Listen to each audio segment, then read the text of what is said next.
할렐루야. 여러분 한 주 동안도 평안히 지내셨습니까? 오늘도 하나님 말씀을 통해서 같이 은혜 받는 시간 갖도록 하겠습니다. 오늘 하나님 말씀은 히브리서 12장 3절에서 13절입니다. 히브리서 12장 3절에서 13절 제가 읽도록 하겠습니다. 너희가 피곤하여 낙심하지 않기 위하여 죄인들이 이같이 자기에게 거역한 일을 참으신 이를 생각하라.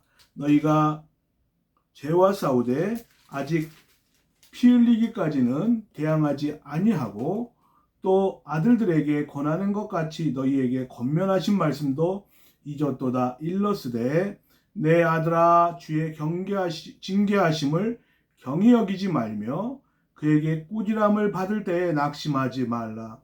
주께서 그 사랑하는 자들을 징계하시고 그가 받으시는 아들마다 채찍질 하심이라 하였으니 너희가 참음은 징계를 받기 위함이라. 하나님이 아들과 같이 너희를 대우하시나니 어찌 아버지가 징계하지 않는 아들이 있으리요. 징계는 다 받는 것이거늘 너희에게 없으면 사생자요 친아들이 아니니라. 또 우리 육신의 아버지가 우리를 징계하여도 공경하였거든 하물며 모든 영의 아버지께 더욱 복종하며 살려 하지 않겠느냐. 그들은 잠시 자기의 뜻대로 우리를 징계하였거니와 오직 하나님은 우리의 유익을 위하여 그의 거룩하심에 참여하게 하시느니라. 무릇 징계가 당시에는 즐거워 보이지 않고 슬퍼 보이나 후에 그로 말미암아 연단을 받은 자들은 의와 평강의 열매를 맺느니라. 그러므로 피곤한 손과 연약한 무릎을 일으켜 세우고 너희 발을 위하여 곧은 길을 만들어 저는 다리로 하여금 어그러지지 않고 고침을 받게 하라. 아멘. 오늘 징계에 대해서 하나님의 징계에 대해서 같이 말씀을 상고하도록 하겠습니다. 징계를 좋아하는 사람은 아무도 없습니다. 우리 어린 시절에 이렇게 어른들에게 아버지나 어머니에게 잘못을 저지르다가 징계를 받는 경우가 있죠. 회초리. 너 그래서 잘못하면 엄마한테 아빠한테 맴매 맞는다 그런 얘기를 많이 들었죠.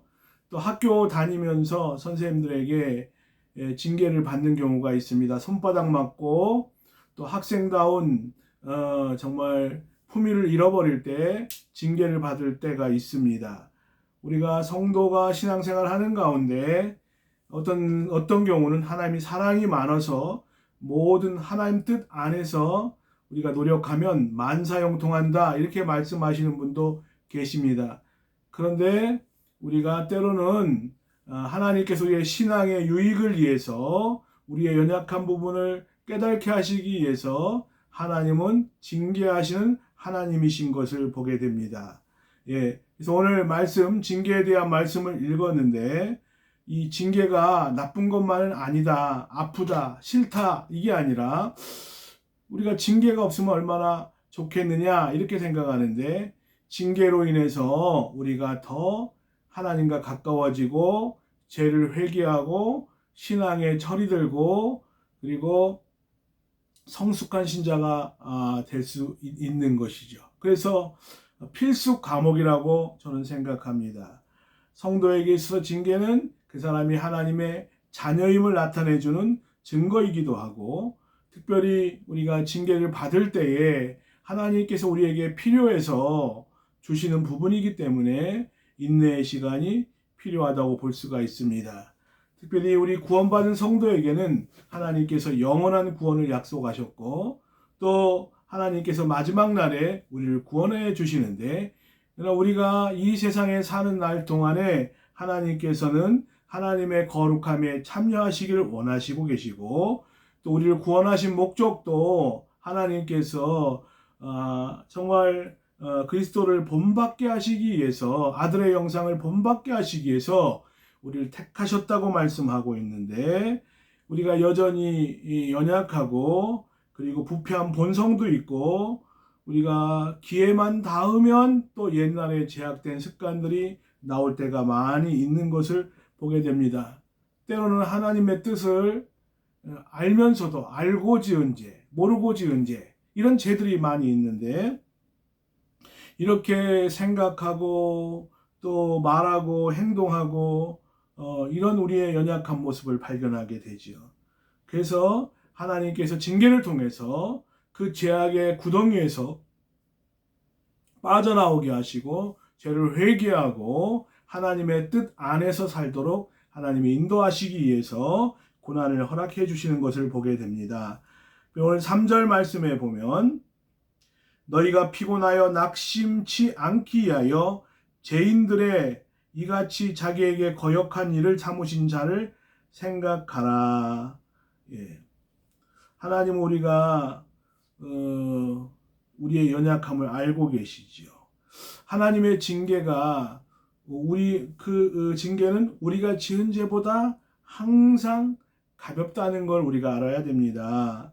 우리가 징계를 받는 동안에는 낙심하고 쓰러지고 넘어지기 때문에 하나님께서는 웬만하면 인내하시고 기회를 주시고 회개할 때까지 기다려 주시고 그런 하나님의 모습을 우리가 발견하게 되지요. 그런데 특별히 너희가 피곤하여 낙심치 않기 위하여 죄인들의 이같이 자기에게 거역한 일을 참으신 자를 생각하라. 하나님께서 얼마나 인내로 우리를 참고 계시는가. 그 사랑이 많으신 하나님께서 오죽하면 하나님께서 징계를 내리시겠는가 하는 말씀이죠. 만약에 하나님께서 우리의 죄를 따라 심판하셨다면 우리는 목숨이 100개라도 부족할 겁니다. 그래서 시편 103편 10절 말씀에 보면 우리의 죄를 따라 우리를 처벌하지는 아니하시며 우리의 죄악을 따라 우리에게 그대로 갚지는 아니하셨으니 우리가 이 말로 욕을 하거나 다른 사람을 비난할 때 하나님 징계를 내리셔서 입이 돌아가거나 이가 빠지거나 그러면요 우리가 어찌 이가 남아나고 입이 온전할 수 있겠습니까? 그래서 하나님은 우리의 죄를 따라 처벌하진 않으셨다. 우리의 죄악을 따라 그대로 갚지 아니하셨다. 그리고 그런 이유는 하늘이 땅에서 높음 같이 그를 경외하는 자에게 그의 인자하심이 크심이로다. 부모가 자녀를 기를 때 보면 우리가 많이 인내하고 기다려주고 또 성장을 이렇게 정신적으로 성장할 수 있도록 부모가 많이 인내해야 되는데 하나님께서 우리가 거역한 일들을 하나님께서 인내하시고 참으셨죠. 참으신 그 하나님을 우리가 기억해야 될 줄로 믿습니다. 우리가 고난이 올 때 그래도 이 정도 고난만 주신 것만도 우리가 감사해야 되겠다 하는 것이죠. 하나님, 우리가 고난당할 때 왜 내게 이런 고난을 주십니까? 그렇게 우리가 생각한다면 우리의 연약한 모습이라고 볼 수가 있습니다. 우리가 아무리 생각해봐도 아무리 우리가 우리의 삶을 되돌아봐도 하나님의 그 처벌은 가벼운 것이지요. 아무것도 아닌 것을 우리가 보게 됩니다. 4절 말씀에 보면 너희가 죄와 싸우되 피 흘리기까지는 대항치 아니했다 이렇게 말씀하고 있습니다. 4절 말씀 너희가 죄와 싸우되 아직 피 흘리기까지는 대항하지 아니하고 하나님은 거룩하신 하나님이시지요. 죄를 싫어하십니다. 그래서 우리가 가능한 정말 하나님께서 피 흘리기까지 싸워서 격투기 선수들을 보면요 그렇게 막 끈기, 인내 이런 걸 보게 되죠. 맞아서 아프고 포기하고 싶고 그로기 상태고 막 그런데도 불구하고 끝까지 버티고 끝까지 이렇게 싸워서 승리를 쟁취하는 것처럼 우리가 이 세상에 너무나 쉽게 죄악에 타협하고 무너지는 성도가 있는가 하면 피 흘리기까지 끝까지 인내하면서 격투기 선수가 정말 수없이 많은 매를 맞아도 버티면서 인내하듯이 피 흘리기까지 싸워서 그 죄를 짓지 않기 위해서 몸부림치는 그런 모습들이죠. 마치 요셉과 같이 요셉이 보디발 장군의 아내가 날마다 유혹하고 정말 힘들게 할 때 그 옷을 찢고 도망쳤던 것처럼 우리가 이 세상에 많은 유혹이 있어도 우리가 하나님 앞에서 거룩하게 살기 위해서 몸부림치는 우리의 신앙의 자세가 필요한 줄로 믿습니다. 그러면서 5절 말씀에 보면 또 아들들에게 권하는 것 같이 너희에게 권면하신 말씀을 잊었도다. 일러스되 내 아들아 주의 징계하심을 경히 여기지 말며 그에게 꾸지람을 받을 때 낙심하지 말라고 말씀하고 있습니다. 하나님의 징계를 하나님이 신호를 보내시는데 1차 신호, 2차 신호 하나님께 회개하라고 신호를 보내시는데 그걸 감지하지 못하고 그리고 회개하지 못하고 자기를 돌아보지 못한다면 하나님이 기뻐하시지 않는다는 것이죠. 그래서 우리가 하나님의 징계를 가볍게 별거 아닌 것처럼 우리가 지나친다면 하나님께서 그 성도를 기뻐하시지 않는다는 거예요. 그리고 특별히 꾸지람을 받을 때에 우리가 자녀들이 자라는 가운데 부모님에게 책망도 받고 그러면서 올바른 인격으로 성장하는 것처럼 하나님께서 우리가 원하는 대로 하나님이 그냥 놔두시는 하나님이 아니라 우리를 징계하시고 우리를 훈련하시고 그리고 하나님의 거룩한 그 신의 성품에 참여하는 자가 되게 하시기 위해서 우리를 연단하신다는 것이죠. 그래서 우리가 어려움을 당할 때에 진심으로 하나님 내가 잘못했습니다.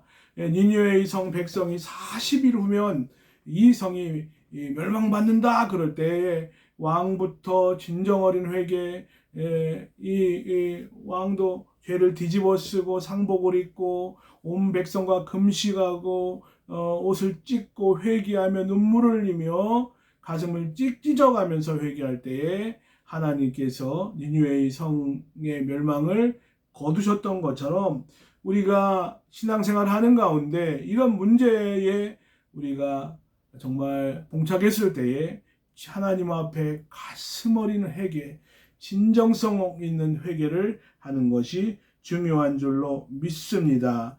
6절 말씀에 보면 한번 읽어보겠습니다. 12장 6절 주께서 사랑하는 자를 징계하시고 그가 받으시는 아들마다 뭐 하신다고요? 채찍질 하심이라. 아멘. 하나님 우리가 징계는 하나님께서 성도를 사랑한다고 하는 하나의 증거가 될 수 있다 하는 것이죠. 그래서 하나님께서 주님이 사랑하는 자를 하나님 어떻게 하신다고요? 징계하시고 또 받으시는 아들마다 채찍질 하신다. 그러니까 우리가 신앙생활 하면서 맞으면서 성장해 가는 거예요. 징계는 다 받는다고 말씀하고 있는데 우리가 유명한 부흥사인 무디 선생님이 계셨는데 한 번은 어떤 여자분이 이 무디 선생님을 찾아왔죠. 그러면서 이런 말을 했어요. 선생님, 제가 아무리 범죄를 해도 하나님이 그냥 저를 징계하시지 않고 그대로 저를 놔두시더라고요. 그래서 아마 하나님이 계시지 않는 거 아닌가 저는 그렇게 생각합니다. 그랬더니 이 이야기를 듣던 무디 선생님이 하시는 말씀이 부인은 지금 부인이 스스로 그리스도인이 진정한 그리스도인이 아니라는 사실을 지금 입술로 증거하고 있습니다. 그랬더니 이 부인이 하는 말이 아니 왜요? 저는 분명히 교회 다니고 교회 신자인데 그리고 오래 출석했는데요. 그랬더니 이 무디 선생님이 하시는 말씀이 당신이 진정한 그리스도인이라면 하나님은 당신을 절대로 그대로 두지 않으셨을 것입니다. 징계는 누구에게 하느냐? 지나가다가 남이 이 자녀가 잘못한다고 해서 손찌검을 하거나 혼내거나 그러지는 않습니다. 그냥 지나쳐버리죠. 징계는 누구에게 합니까? 자녀에게 하듯이 우리가 여러분 낙심하지 말아야 될 것은 가정에 고난이 있고 어려움이 있을지라도 우리가 그것은 하나님이 우리를 자녀 삼으셨다고 하는 그런 의미도 담겨져 있습니다. 자녀이기 때문에 하나님이 우리를 징계하시는 것이죠. 우리가 부모도 낳은 걸로 끝나는 것이 아니라 낳았으면 자녀의 잘못을 그냥 방관하고 그냥 지나쳐버리는 거, 교육을 시키지 않는 것은 진정한 부모가 아니고 자녀 사랑이 아닙니다. 그래서 관심을 갖고 그리고 생활에 여러 가지 지도도 하고 훈련도 시키듯이 인사도 하고 그리고 잘못한 것은 죄를 인정하게도 하고 하듯이 하나님께서 그 사랑하는 택한 백성들을 바른 길을 가도록 하나님의 거룩한 신의 성품에 참여할 수 있도록 이렇게 하나님이 연단하시고 징계하신다 하는 것을 우리는 기억해야 될 줄로 믿습니다. 내 자식이 아니라고 하면 그냥 어떤 죄를 짓든지 우리가 상관하지 않습니다. 그런데 우리가 하나님의 자녀이기 때문에 하나님께서 이렇게 관심을 갖고 우리를 연단하시는 것이죠. 특별히 어떤 사람이 잘못된 행위를 계속하고 있는데 아니 그게 계속 형통하게 되고 잘 살고 있다. 그것은 뭐냐면 사생아라는 말이죠. 사생아. 예. 하나님 앞에 잘못을 하고 죄를 짓고 신앙생활도 제대로 하지 않는데 그 삶이 형통하고 있다면 버림받은 것이고 예, 그냥 이렇게 하나님께서 무관심하신 것이죠. 그러나 사랑하는 자에게는 하나님께서 사랑으로 훈련하시고 연단하실 줄로 믿습니다. 고난당하는 것이 내게 유익이라 내가 이로써 주의 율례를 배우게 되었나이다. 7절 말씀 같이 한번 읽어보겠습니다. 너희가 참음은 징계를 받기 위함이라 하나님의 아들과 같이 너희를 대우하시나니 어찌 아버지가 징계하지 않는 아들이 있으리요. 아멘. 우리가 징계를 받을 때에 하나님께서 이렇게 징계를 허락하시는 그 시간까지 인내의 시간이 필요합니다. 인내가 필요한데 우리가 아버지에게서 징계받지 않는 아들이 없듯이 우리가 성도가 징계를 받고 또 연단을 받는 것은 어떻게 보면 당연한 것이고 하나님의 자녀로 여기시고 계시다는 하나의 증거가 될 수가 있습니다. 특별히 우리가 이 징계를 받을 때에 우리가 최대한 중요한 것은 징계의 원인이 어디에 있느냐, 내가 왜 이런 연단을 받고 있느냐 하는 것을 살펴보는 것이 중요합니다. 시편 139편 23절 24절에 보면 하나님이여 나를 살피사 내 마음을 아시며 나를 시험하사 내 뜻을 아옵소서. 내가 무슨 악한 행위가 있나 보시고 나를 영원한 길로 인도하소서 한 것처럼 우리 자신을 돌이켜보고 하나님 앞에서 부족한 것이 없는가를 우리는 생각하며 회개하는 삶을 살아야 될 줄로 믿습니다. 단순한 입술로만 잘못했다 그런 것이 아니라 우리가 마음으로 깨달았다면 입술로 고백하고 또 그거에 걸맞는 회개하는 그런 삶의 모습이 필요한 줄로 믿습니다. 우리가 신명기 8장에 보면 이스라엘 백성들이 광야 생활을 허락하신 이유, 광야는 간조한 땅이고 정말 결핍의 땅이고 하나님의 도움이 없이는 살 수 없는 그런 땅인데 그곳에서 이스라엘 백성들이 40년간 연단을 받았지요. 사랑의 하나님이 좋은 것 주시고 싶고 복을 내리고 싶으신 하나님이지 인간을 창조하시고 제일 먼저 하신 것이 하나님이 복을 주셨는데 하나님 뜻대로 살지 않으니까 하나님께서 가정의 연단을 주시고 자녀를 통해 연단을 주시고 또 여러분 개인적인 여러 가지 일들을 통해서 하나님이 깨닫게 하시기 위해서 신호를 보내신다는 거예요. 그래서 신명기 8장 5절에 보면 왜 그런 연단을 40년간 하셨느냐? 하나님 앞에 낮춰라. 하나님 앞에 겸손해라. 하나님 없으면 넌 살 수 없는 존재인 것을 알고 하나님과의 관계 속에서 하나님을 의리하며 살도록 하시기 위해서 하나님께서 광야 생활을 하게 하셨어요. 하나님은 성도를 낮추시는 하나님이에요. 그리고 불순종하는 이스라엘 백성들로 하여금 말씀의 삶을 살도록 사람이 말씀이 있어야 살고 그리고 성도에게는 말씀이 전부여야 하는데 이스라엘 백성의 말씀을 거역하기 때문에 자꾸만 하나님으로부터 연단이 온다는 것이죠. 그래서 이런 과정을 통해서 겸손하게 되고 말씀에 순종하는 마음이 있을 때 마침내 복을 주려 하심이라. 하나님의 교육하심도 광야 생활도 다 마침내 복을 주려 하는 것이라고 말씀하고 있고, 성도는 그 징계를 통해서 신앙 성장의 발판으로 삼아야 할 줄로 믿습니다. 아멘. 우리 9절 말씀 한번 읽어보겠습니다. 또 우리 육신의 아버지가 우리를 징계하여도 공경하였거든 하물며 모든 영의 아버지께 더 복종하며 살려 하지 않겠느냐. 아멘. 육신의 아버지에게 우리 징계 받지 않은 사람이 있을까요? 때로는 이렇게 우리가 과하게 또 너무 징계를 받아서 평생 상처로 남는 일들도 있었는데, 그럼에도 불구하고 육신의 아버지께 징계를 받아도 변함없이 공경하고 있잖아요. 그런 것처럼 전능하신 하나님께서 우리를 징계하실 때에 우리가 하나님이 나를 복되게 하시기 위한 것이다. 나를 잘되게 하시기 위한 것이다. 나의 신앙 성장을 돕기 위해서 하나님 나를 징계하고 계시다. 징계하심을 감사합니다. 이런 마음을 가지고 믿음으로 하나님을 공경하고 주님을 찾고 사랑해야 될 줄로 믿습니다. 아이가 매 맞을 때에 보면은 엄마의 품속에 달려드는 것처럼 우리가 주님 품 안에 안기고, 주님 제가 잘못했습니다. 제가 회개합니다. 주님 저에게 징계해 주셔서 감사합니다.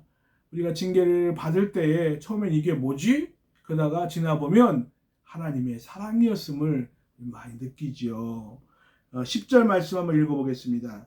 그들은 잠시 자기의 뜻대로 우리를 징계하였거니와 육신의 아버지도 아버지의 생각 안에서 뜻대로 우리를 징계하였거니와 오직 하나님은 우리의 유익을 위하여 그의 거룩하심에 참여하게 하시느니라 한 것처럼, 우리는 우리의 징계가 계속 이어지는 게 아니죠.